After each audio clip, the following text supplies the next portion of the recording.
আসসালামু আলাইকুম। পটল চাষ বিষয়ে কিছু আলোচনা করব। তার আগে ঠিকানা দিয়ে থাকি জেলা নাটোর, থানা বড়াইগ্রাম, গ্রাম তালসু, কুন্ডুপাড়া। আমি মোহাম্মদ আমিরুল ইসলাম। তো এগুলো মূলত বাড়িটু জাতের লম্বা পটল। দেখেন অন্য জাতের সাথে এই জাত মেলাতে পারবেন না, এই কারণে এই পটলটা সর্বোচ্চ লম্বা আর ফলনের দিক দিয়েও সর্বোচ্চ ভালো হয়। এটা বাড়িটু জাতের লম্বা পটল। তো এই পটলটা লাগাতে হবে লাইনে 2 হাত পর পর, এক লাইন থেকে আরেক লাইন 5.5 হাত পর পর এই বাড়িটু জাতের লম্বা পটলের চারা রোপণ করতে হয়। তো এই পটলটা যদি নভেম্বর মাসে রোপণ করেন সেক্ষেত্রে আপনারা মাঘ ফাল্গুনের ভিতরেই এই গাছে পটল পরাদমে আসবে। চৈত্র মাস থেকে পরাদমে বিক্রি করতে পারবেন। সাথে সাথী ফসল হিসেবে পেঁয়াজ টিয়াজ লাগাইতে পারবেন। তো ভিউয়ার্স, আপনারা যদি নভেম্বর মাসের শেষের দিকে লাগান সর্বোচ্চ বেটার টাইম, আগাম সময় হয়।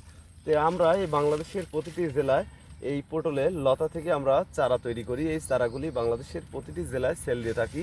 আপনারা যদি পটলের চারা সংরক্ষণ করতে চান আমাদের পেজে অবশ্যই ফলো দেবেন, আর ভিডিওটি অবশ্যই একটি লাইক শেয়ার করবেন। আর যারা চাষাবাদ করতে চান নাম্বার দেওয়া থাকবে, নাম্বারে অবশ্যই যোগাযোগ করবেন। আসসালামু আলাইকুম।